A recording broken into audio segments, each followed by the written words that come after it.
Next to come in the Slaughter book series, Slaughter of the Lambs. Colt and I were laying together in a special room in the underground. He slept lighter since everything came to pass. He also held tighter. I could feel every breath he took beside me. Lavender was watching our son as she often insisted on doing for us. I heard a knock at the door. It was faint. I sat up, as did Colt.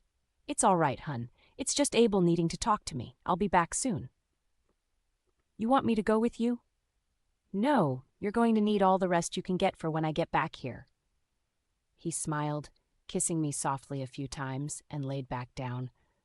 I put my hand in his long black hair. It was nearly grown as long as it had been. He had a stubbled beard that took some getting used to. I was already dressed and went to the door and opened it. "Sorry for bothering you. I hope I didn't wake you." "No, I was waiting. Let's go." I shut the door, making sure it was locked. As we walked down the hall, Abel cleared his throat. "Viddy, are you sure?" "Yes." "Don't you think?" "I've done a lot of thinking." "But we should tell him." "No, from the beginning it's been between three of us, and I'm keeping it that way. You are the one I follow. You saved Lavender and my child, that I can never repay.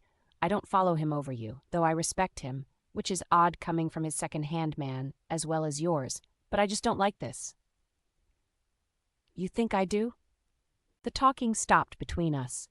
We went to the elevator, pushing the floor 35 button. The slow ride down was filled with silence.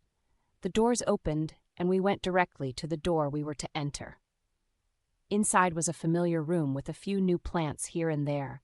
We walked past them all till we came to the next room. I knocked on the door. Dr. Furnius was putting on his coat and fumbling to open the door.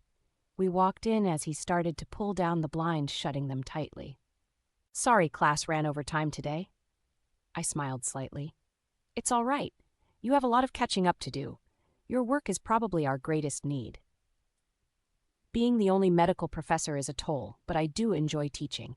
Your grandmother attending classes was a brilliant idea on your part. Perhaps the little good I can accomplish in my short time left will be a small barrier to some of my sins when the time comes." "Perhaps." Abel wasn't a fan of the doctor. "So what is your conclusion, doctor?" "Well, when Henry gave me the sample, I was quite astonished. There was nothing in any notes I could find about it, so I let it go, thinking it a mere glitch of my old eyes.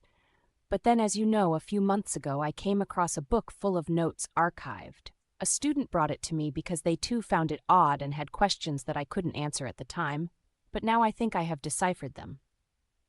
"Yes," I said, impatiently waiting. The doctor was always long-winded. The doctor touched the back of his neck. "I really don't know how to tell you this exactly. Colt's blood is as rare as Henry, if not more so. There was only one other known possible case of it. Henry is the contagion, but Colt is the cure." "Really?" Abel blurted out, but I looked to him sternly, and he held his place. "Good, and our son?" "I'm afraid he doesn't carry it. I retested a few times, but I'm not sure it's something that can be recreated naturally." "I see. Well, we will test him again when he's older, just to be sure, as well as future children that come along. Do you think it will help Henry? Should I call him back?" "I wouldn't be so keen on that just yet. I have many tests to run. It could very well kill Henry more so than save him." I nodded. "We don't want that." "Yes, well, there's something else." "And what is that?" I asked. "When I tested the blood, I also checked into his genetics in hopes of finding out more about it. Harltz knew who his father was, and that information was erased from Henry's memory. But Vida, I also tested your blood, and you should know you're a golden blood.